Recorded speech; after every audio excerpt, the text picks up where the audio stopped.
ఉదయమాయే హృదయమా ప్రభు యేసుని ప్రార్థించవే. ఉదయమాయే హృదయమా ప్రభు యేసుని ప్రార్థించవే. పదిలముగా నిన్ను వదలకుండా పడక నుండి లేపెనే. పదిలముగా నిన్ను వదలకుండా పడక నుండి లేపెనే. ఉదయమాయే హృదయమా ప్రభు యేసుని ప్రార్థించవే. ప్రభువు నామమునకు స్తోత్రములు కలుగునుగాక. మీకు అందరికి కూడా ఉదయకాల శుభములు తెలియజేస్తూ ఉన్నాను. దేవుడు మిమ్మల్ని అందరినీ కూడా బహుగా దీవించి ఆశీర్వదించునుగాక. ఈ యొక్క ఉదయకాల సమయమందు దేవుని వాక్యాన్ని మనం చదువుదాం. ఆదికాండము 5వ అధ్యాయము 24వ వచనాన్ని మనం చదువుదాం. హానోకు దేవునితో నడిచిన తరువాత దేవుడు అతనిని తీసుకుని పోయెను గనుక అతడు లేకపోయెను. చదవబడినటువంటి యొక్క వాక్య భాగములో హానోకు మనకు కనిపిస్తూ ఉన్నాడు. ఈ యొక్క హానోకు ఆ తరములలో 7వ వాడు. హానోక్ అనే పేరుకు అర్థము ప్రత్యేకించబడిన వాడని అర్థం. హానోకు 365 సంవత్సరములు బ్రతికాడు. ఈయన జీవిత కాలంలో 300 సంవత్సరములు దేవునితో నడిచాడు. 65 సంవత్సరాలు మాత్రమే లోకములో ఉన్నాడు, లోకానుసరముగా ఉన్నాడు. మిగిలిన జీవితం అంతా కూడా దేవునికి అంకితము చేసి దేవునితో నడిచాడు. దేవుడు కూడా హానోకుతో నడిచాడు. ఎందుచేత దేవుడు హానోకుతో నడిచాడు అనేది మనం గమనించినట్లయితే, మన యొక్క దేవుడు మనుష్యులను ప్రేమించుచున్నటువంటి దేవుడు. ఆ యొక్క పితరుల కాలములు కూడా ఆయన తెలియజేస్తాడు, నేను మీ మధ్యలో నివసించటానికి నాకు పరిశుద్ధ స్థలమును ఏర్పాటు చేయండి అని చెప్పి మోషే గారితో కూడా దేవుడు తెలియజేస్తాడు. అంటే యొక్క దేవుడు మానవులతో నివసించటానికి, మానవులతో నడవటానికి ఇష్టపడుచు ఉన్నాడు. కానీ ఈ యొక్క మానవుడు దేవునికి ఇష్టానుసారమైనటువంటి జీవితాన్ని, దేవునికి ఇష్టమైనటువంటి స్థలాన్ని ఆయనకి ఇచ్చినట్లయితే ఆయన తప్పకుండా ఆ యొక్క మానవుల్లోనికి వస్తారు, వారితో కూడా నడుస్తానని కూడా ఆయన తెలియజేస్తూ ఉన్నాడు. హానోకు ఏకముగా దేవునితోనే నడిచాడని అక్కడ చెప్పబడుతూ ఉంది. దేవునితో నడవటం అనేది సాధారణమైనటువంటి సంఘటన కాదు. ఈ లోకంలో ఒక అధికారితో నడవాలన్నా కొంచెం భయపడుతూ ఉంటుంటాము. ఒకవేళ నడిచినట్లయితే ఎంతో గొప్పగా మనము, విలువగా మనము చూస్తూ ఉంటుంటాం. కానీ ఈ యొక్క మానవునితో కాదు హానోకు నడిచినది, దేవునితో నడిచాడు. కాబట్టి దేవుడు కూడా హానోకుతో నడిచాడు అనే అర్థాన్ని కూడా అక్కడ మనకి వస్తూ ఉంది. దేవుడు హానోకుతో నడిచినప్పుడు, లేక హానోకు దేవునితో నడిచినప్పుడు ఎందుకు వారిద్దరూ నడవగలిగారు అనేది కూడా మనం గమనించినట్లయితే, ఆమోస్ గ్రంథము 3వ అధ్యాయము 3వ వచనాన్ని మనం చదివినట్లయితే, సమ్మతింపకుండా ఇద్దరు కూడి నడుతురా అని చెప్పి అక్కడ చెప్పబడుతుంది. సమ్మతింపకుండా ఇద్దరు కూడి నడుతురా అంటే ఇద్దరు ఇష్టపడకుండగా వాళ్ళిద్దరూ కూడి నడుస్తారా అని చెప్పి అక్కడ చెప్పబడుతుంది. నడవరు కదా అని ఆ భావాన్ని అక్కడ మనకు కనిపిస్తుంది. అంటే ఇద్దరు కూడా ఇష్టపడితేనే వారు కూడి నడుస్తుంటుంటారు, ఎంత దూరమైనా సరే వెళుతూ ఉంటుంటారు. ఇక్కడ మనం గమనించినట్లయితే వివాహాలు కూడా మనకి జరుగుచున్నాయి. వివాహాల కోసం మనకు అందరికీ కూడా తెలుసు, ఆ యొక్క పెండ్లు కుమారుడు, పెండ్లు కుమార్తె ఇష్టపడితేనే వారి జీవితంలో వారు కలిసి జీవించటానికి, వారికి ఇవ్వబడిన వైవాహిక జీవితం అంతా కూడా క్షేమంగా ఉండటానికి వీలవుతుంది. ఒకవేళ ఇద్దరిలో ఎవరన్నా ఇష్టపడకుండా ఉన్నట్లయితే ఆ యొక్క జీవితంలో వాళ్ళు కూడి నడవలేరు. ఆ యొక్క జీవిత కాలం అంతా ఇక్కడ వారు జీవించలేరు. గొడవలు వచ్చి విడిపోతూ ఉంటుంటారు, ఎవరు వారు అక్కడికి వెళ్ళిపోతూ ఉంటుంటారు. కాబట్టి ఇక్కడ మనం గమనించినట్లయితే ఈ యొక్క దేవుడు హానోకుతో నడవటానికి ఇష్టపడ్డాడు, హానోకు కూడా దేవునితో నడవటానికి ఇష్టపడ్డాడు. ఎందుకు దేవుడు హానోకుతో నడవటానికి ఇష్టపడ్డాడు అనేది మనం గమనించినట్లయితే ఆ యొక్క పేరులోనే, ఆ యొక్క అర్థంలోనే ఉన్నది. హానోకు అనగా ప్రత్యేకించబడిన వాడు అని చెప్పి అర్థము. కాబట్టి దేనిలో ప్రత్యేకించబడ్డాడు అనేది మనం గమనించినట్లయితే, హానోకు లోకములో జీవిస్తున్నా సరే లోక సంబంధమైన జీవితంతో స్నేహము చేయలేదు, లోకములో ఉన్నటువంటి పాపంతో స్నేహము చేయలేదు. సృష్టికర్త అయినటువంటి దేవుని మర్చిపోకుండా ఆ యొక్క దేవుని యందు భయభక్తులు కలిగి ఆ యొక్క దేవునికి ప్రార్థన చేస్తూ భక్తి జీవితములోను, విశ్వాస జీవితములోను ముందుకు సాగిపోతూ ఉన్నాడు. ఆ యొక్క తరములలో దేవుడు హానోకును చూస్తే, హానోకు చాలా భక్తి కలిగి, విశ్వాసము కలిగి దేవునితో నడవటం ఆయన చూచినప్పుడు ఆయనకు కూడా ఈయనతో నడవటానికి చాలా ఇష్టపడ్డాడు. అందుచేత ఎన్ని సంవత్సరములు కలిసి నడిచారు నడిచారంటే 300 సంవత్సరములు కలిసి నడిచారంట. దేవుని నామమునకు మహిమ కలుగును గాక. కాబట్టి మనము కూడా యొక్క లోకములో ఉన్నంత కాలము మనం దేవుని బిడలము కాబట్టి మనం ఎవరితో నడవాలంటే దేవునితో మాత్రమే మనం నడుస్తూ ఉండాలి. దేవుడు కూడా మనతో నడవాలని ఇష్టపడతాడు. ఎప్పుడు ఇష్టపడతాడంటే ఈ లోక సంబంధమైనటువంటి యొక్క కార్యములలో మనం తలదూర్చకుండగా, లోక సంబంధమైనటువంటి పాపములలో గాని ఆకర్షణలలో గాని మనం పడిపోకుండా మనం ప్రత్యేకించబడిన జీవితం మనం కలిగి ఉండాలి. చాలా మంది మంచి మంచి పేర్లు పెట్టుకుంటూ ఉంటారు, కానీ పేరుకు తగిన జీవితం అనేది వారు కలిగి ఉంటుంటున్నారా లేదనేది ఒక్కసారి మనం గమనించినట్లయితే చాలా మంది కూడా పేరుకు తగిన జీవితం అనేది కలిగి లేకుండా జీవిస్తూ ఉన్నారు. క్రీస్తు రక్తము చేత కడిగి వేయబడినటువంటి మనమందరము కూడా దేవుని బిడలం, క్రైస్తవులుగా పిలువబడుచు ఉన్నాం. దేవుని బిడగా పిలువబడుచున్నటువంటి మనము ఆ యొక్క పేరుకు తగిన జీవితాన్ని మనం కలిగి ఉంటుంటున్నామా లేదా అనేది కూడా మనము ఆలోచన చేయాలి.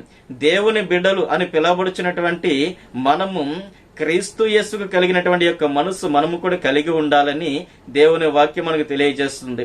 క్రీస్తు యేసుకు కలిగి ఉన్నటువంటి మనస్సు మనం కలిగి ఉండకుండా మనం దేవుని బిడ్డలుగా పిలువబడిన అది వ్యర్థమైపోతుంది. అందుచేత క్రైస్తవులుగా పిలువబడుచున్నటువంటి వారు లేక దేవుని బిడ్డలుగా పిలువబడుచున్నటువంటి మనమందరము కూడా క్రీస్తు యేసుకు కలిగిన మనసు మనం కలిగి ఉండాలి. ఆ యొక్క మనసు ఏంటంటే ఆయన పరిశుద్ధుడు, మనము కూడా క్రీస్తు రక్తము చేత పరిశుద్ధమైనటువంటి రక్తము చేత మనం కడిగి వేయబడ్డాం కాబట్టి ఆ యొక్క పరిశుద్ధతను మనము కూడా కాపాడుకోవాలి. పాపాంధకారమైనటువంటి యొక్క లోకంలో మనం జీవిస్తున్నా సరే ఆ యొక్క పాపముతో మనం సహవాసము చేయటం కాదు, గాని క్రీస్తుతో మనము సహవాసము చేయాలి. దేవుడి యొక్క లోకములో మనం ప్రత్యేకించడానికి కూడా దేవుని వాక్యం మనకు తెలియచేయబడుతుంది. ఏ విధంగా ప్రత్యేకించబడ్డామంటే ఒక యాజక సమూహముగాను పరిశుద్ధ జనముగాను దేవుని బిడలుగాను మనము ప్రత్యేకించబడ్డామని చెప్పి దేవుడే తెలియచేస్తూ ఉన్నాడు. కాబట్టి ఆ విధమైన ప్రత్యేకత దేవుని నమ్ముకున్నటువంటి లేక ఈ యొక్క వాక్యం వినిచ్చినటువంటి నీలో ఉన్నదా అనేది ఒక్కసారి ఆలోచన చేయాలి. ప్రత్యేకించబడిన వారు మనం లోకంలో కలిసిపోయినటువంటి వారము కాదు. కలిసిపోయే స్థితి దేవుడు మనకి ఇవ్వలేదు, కానీ ప్రత్యేకంగానే జీవించమన్నాడు. అందుచేత లోక మాలిన్యాన్ని మనం అంటబెట్టుకోకుండా జీవించినట్లయితే మనము కూడా దేవునితో నడుస్తూ ఉంటుంటాము. దేవుడు మనలను చూసి కూడా సమ్మతిస్తూ ఉంటుంటాడు. కాబట్టి క్రైస్తవునిగా పిలువబడుచున్నటువంటి మనము బాహ్య అలంకారంలో కూడా ప్రత్యేకించబడి ఉండాలి. మన యొక్క నోటి మాటలో ప్రత్యేకత ఉండాలి, మన యొక్క ప్రవర్తనలో ప్రత్యేకత ఉండాలి, మన యొక్క నడవడికలో ప్రత్యేకత ఉండాలి, మన యొక్క మార్గములలో ప్రత్యేకత ఉండాలి. మనము ఎవరితో స్నేహము చేస్తున్నామో అక్కడ కూడా మనం ప్రత్యేకత ఉండాలి. మనము నివసిస్తున్నటువంటి ఆ యొక్క స్థలములోను ఆ యొక్క గ్రామములో కూడా ఒక ప్రత్యేకత మనం కలిగి ఉండాలి.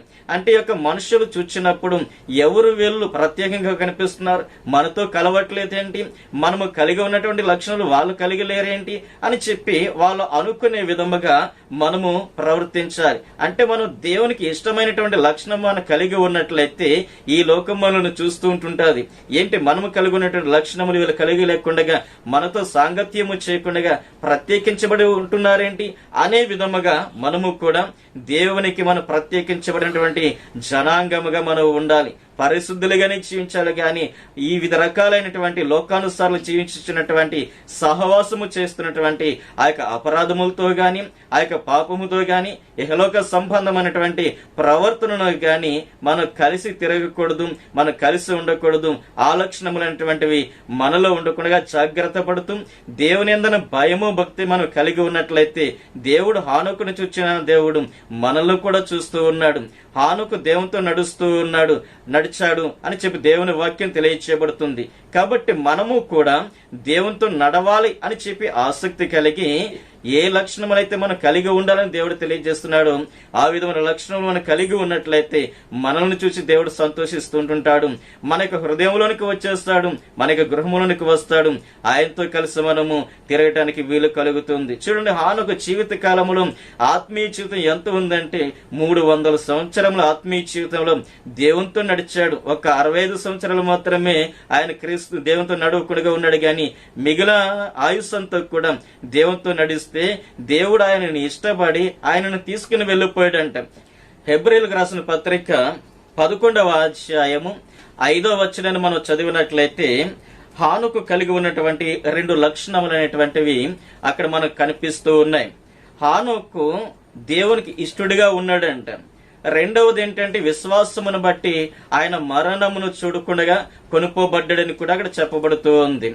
ఎందుచేత దేవుడు హానుకుతో నడిచాడు, లేక హానుకు దేవునితో నడిచాడంటే హానుకు కలిగి ఉన్నటువంటి లక్షణములన్నీ కూడా దేవునికి ఇష్టమైనటువంటి లక్షణములు కలిగి ఉన్నాడు. ఏ కార్యములైతే దేవుని బిడ్డలు చేయకుండా ఉండాలో, జాగ్రత్త పడాలో, అదే జాగ్రత్త హానుకు కలిగి ఉన్నాడు. ఏ కార్యములను చేస్తే దేవుడు ఇష్టపడతాడు ఆ కార్యములు మాత్రమే హానుకు చేస్తూ ఉన్నారు. కాబట్టి దేవుడు చూడగానే, హానుకును చూడగానే చాలా ఇష్టపడ్డాడు. అదేవిధంగా మనము కూడా కొన్ని కట్టడలు, నిబంధనలు, ఆజ్ఞలను కూడా దేవుడు మనకి ఇచ్చారు.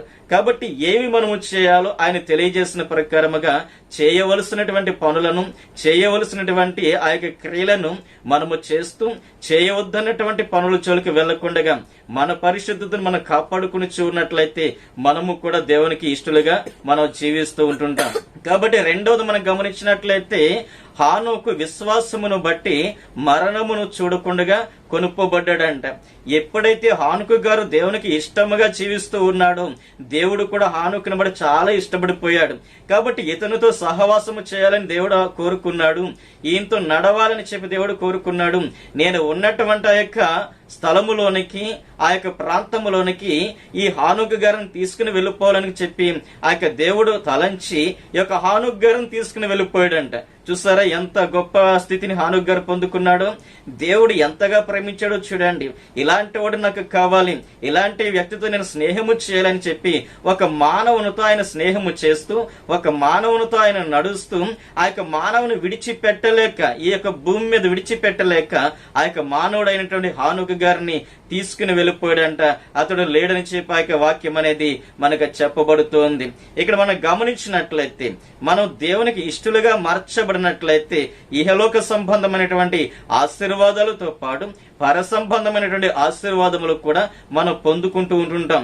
మనం దేవునికి ఇష్టమైనటువంటి కార్యములు మాత్రమే చేస్తున్నట్లయితే దేవుడు మనల్ని ఇష్టపడుతూ ఉంటుంటాడు.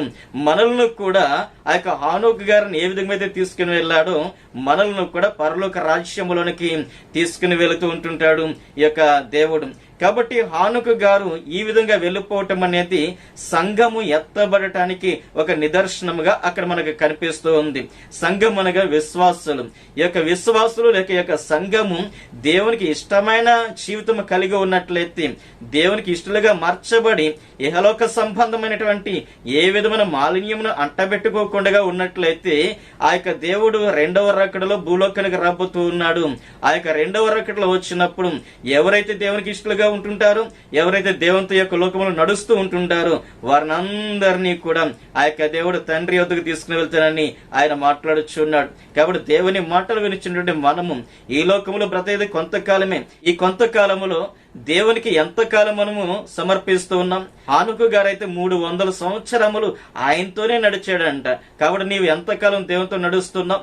ఎంతకాలం దేవుని మాటలు నీవు వింటూ ఉన్నాం? ఎంతకాలం నీవు దేవునితో మాట్లాడుచున్నాం?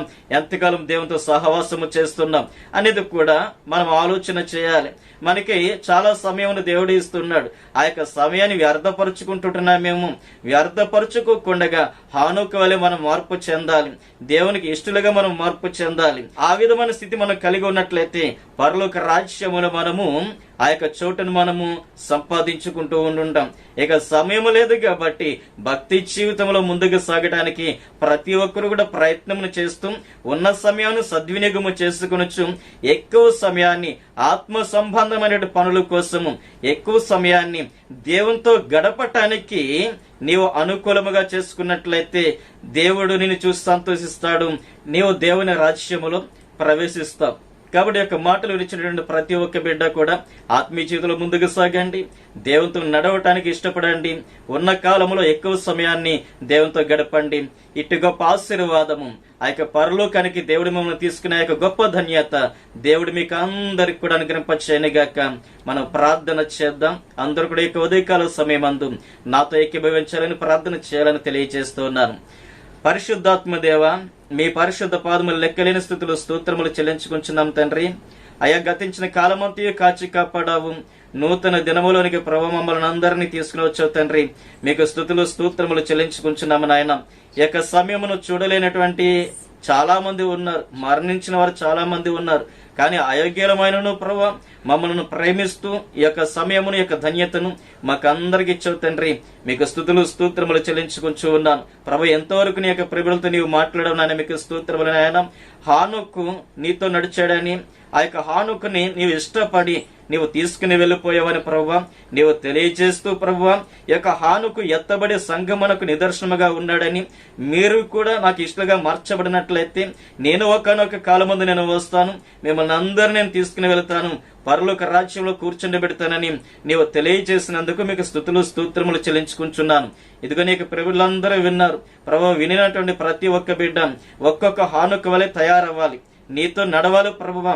కాలక్షేపము కాదు, సమయమును వ్యర్థము చేసుకోవటము కాదు కానీ ప్రభువా సమయం ఉన్న కొలది ప్రభువా ఆత్మ సంబంధమైనటువంటి పనులు ఎక్కువగా చేస్తూ ప్రభువా మీకు ఇష్టలుగా మార్చబడి నీ వచ్చే రెండవ రాకడకు సిద్ధపడే వారిగా ప్రభువా నీకు ప్రభులందరూ నీవు మార్చమని అడుగుచున్నాను తండ్రి. మీకు స్తోత్రములు స్తుతులు ప్రభువా. ఇదిగోనే నీకు ఉదయకాల సమయం నాయన ప్రార్థనలు ఏకీభవించినటువంటి ఈ యొక్క వాక్యము విన్నటువంటి నీకు ప్రభులందరినీ మీరు బహుగా దీవించండి, ఆశీర్వదించండి, మీ మేలుల చేత నింపమని అడుగుచున్నాను తండ్రి. మీకు స్తోత్రములు. ఈ యొక్క ప్రార్థన అనంతరము నాయన వారు తమ తమ పనులకు, ఉద్యోగ వ్యాపారాలకు వెళ్ళనై ఉండగా దయచేసి వారికి ప్రయాణములు మీరు తోడు నడిపింపచేయండి. ఏదైనా ప్రమాదములు సంభవించకుండా సహాయం దయచేయండి. మరలా సురక్షితమాను క్షేమముగాను గృహమును చేర్చమని అడుగుచున్నాను తండ్రి. మీకు స్తోత్రములు స్తుతులు ప్రభువా. ఈ దినం అనేది నీ యొక్క ప్రభులకందరికీ ఆశీర్వాదకరముగాను దీవెనకరముగాను ఉండాలి. ఏ విధమైన కీడు ప్రభువా నీ యొక్క ప్రభుల మీదకి రాకూడదు నాయన. మీకు స్తోత్రములు. ఏదైనా సాతాన క్రియలు సంభవించకూడదు నాయన ప్రభు. మీ యొక్క ఆత్మ కాపుదలను నీ యొక్క ప్రభులకు అందరికీ అనుగ్రహించి అడుగుచున్నాను తండ్రి. మీకు స్తోత్రములు. ఈ యొక్క మాటలు వినేటువంటి వారిలో ఇంకనూ ఎవరన్నా ప్రభువా అయా మిమ్మల్ని సొంత రక్షకునిగా అంగీకరించకుండా ఉన్నట్లయితే వారికి మారు మనసునివ్వండి, పశ్చాత్తాపమునివ్వండి.